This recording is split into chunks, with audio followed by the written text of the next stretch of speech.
Assalamualaikum warahmatullahi wabarakatuh.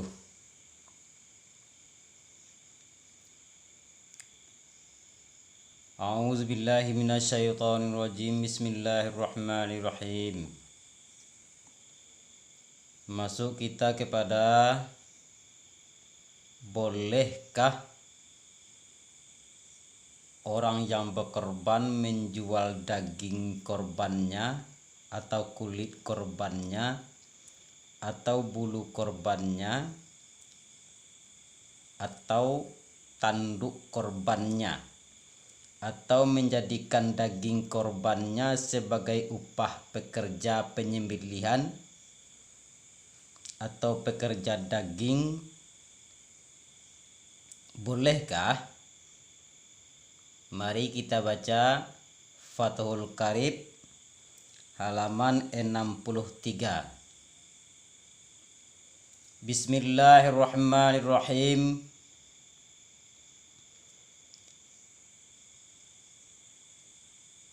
Dan tidak menjual orang yang berkorban, wala yabi'u, dan tidak menjual hia orang berkorban atau si mudahi boleh juga. Artinya haramlah atas si mudahi, yaitu orang yang berkorban. Apa yang haram? Yaitu menjual sesuatu. Jadi haramlah atas orang berkorban menjual sesuatu daripada duhiyahnya. Daripada duhiyah artinya daripada dagingnya duhiyah atau rambutnya duhiyah atau bulu atau rambutnya duhiyah. Jadi rambut di sini termasuk bulu atau bulu ekor.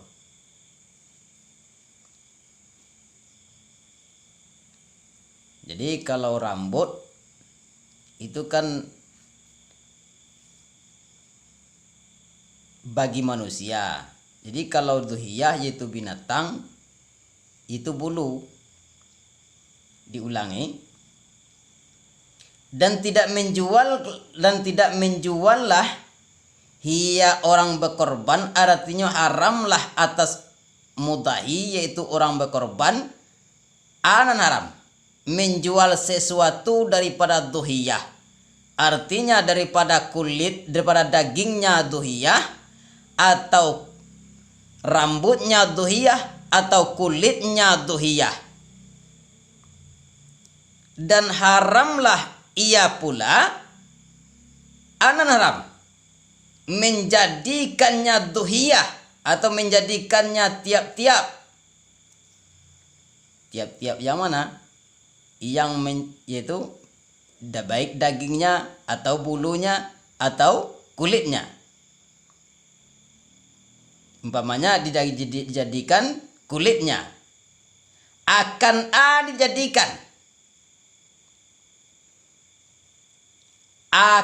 upah bagi pekerja,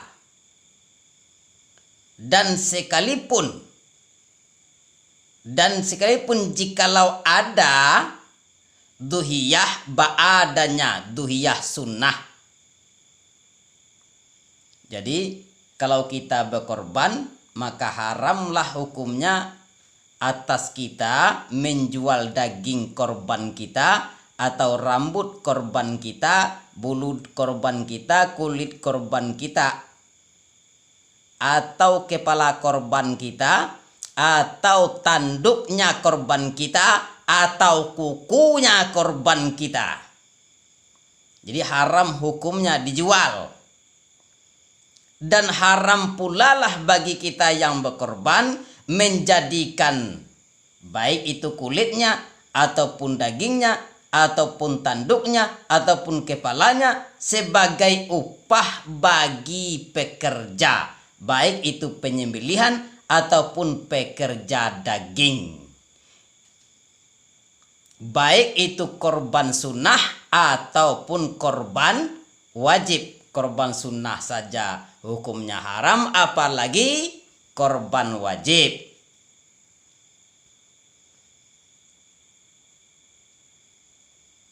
Jadi kalau seandainya menjual itu panitia bagaimana? Maka panitia itu sama dengan orang yang berkorban.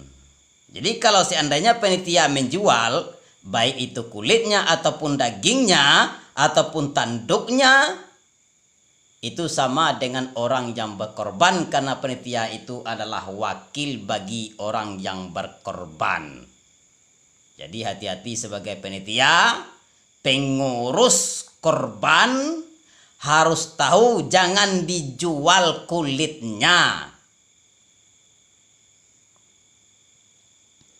Wa yut'imu, dan memberi makan hiya orang berkorban hal keadaan wajib daripada duhiyah yang disunahkan dengannya duhiyah.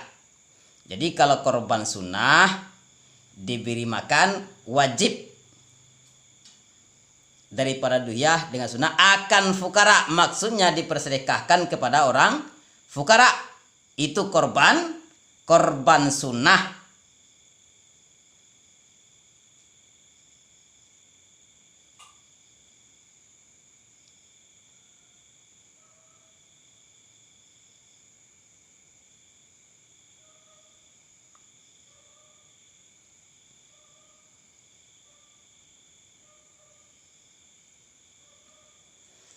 Akan fukara dan miskin. Jadi korban itu wajib dipersedekahkan kepada fukara dan miskin. Itu korban sunnah, apalagi korban wajib. Dan baramlah yang lebih afdal, ba'alah baramula menyedekahkan dengan sekaliannya duhiyah. Nah, yaitu dengan sekaliannya daging ya. Dan baramula yang lebih afdal, yaitu yang lebih baik, dengan ba'alah baramula menyedekahkan dengan sekaliannya daging. Daging sajalah kembalinya. Atau duhiyah boleh juga, sebenarnya kembalinya kepada duhiyah karena di sini yaitu ta'nis. Nah, lafaz yang ta'nis adalah duhiyati. Jadi kembalinya kepada duhiyah. Dan baramula lebih afdal ba'ala baramula menyedekahkan dengan sekaliannya duhiyah, yaitu sekalian korban kita. Kecuali sedikit lukmatan. Kecuali sedikit. Atau lukman ya. Sama saja. Maksud ilukman itu sedikit bana, sedikit. Itu sekedar beberapa bingkah aja. Sekedar sekali makan. Atau 3 kali makan bagi kita. Nah, itu sedikit. Nah, jadi lukman ini yaitu sedikit. Nah, jadi tidak banyak. Makanya dengan dilafazkan lukman. Dan baramula lebih afdal ba'ala baramula menyedekahkan dengan sekaliannya duhiyah kecuali sedikit atau sedikit. Jadi lukmatan sama saja ya. Hal keadaan berbuat tabaruk si mudahi dengan memakannya duhiyah, nah, itu boleh. Nah, itu sekedar menginyam, sekedar mencicipi, mencoba duhiyah kita itu boleh.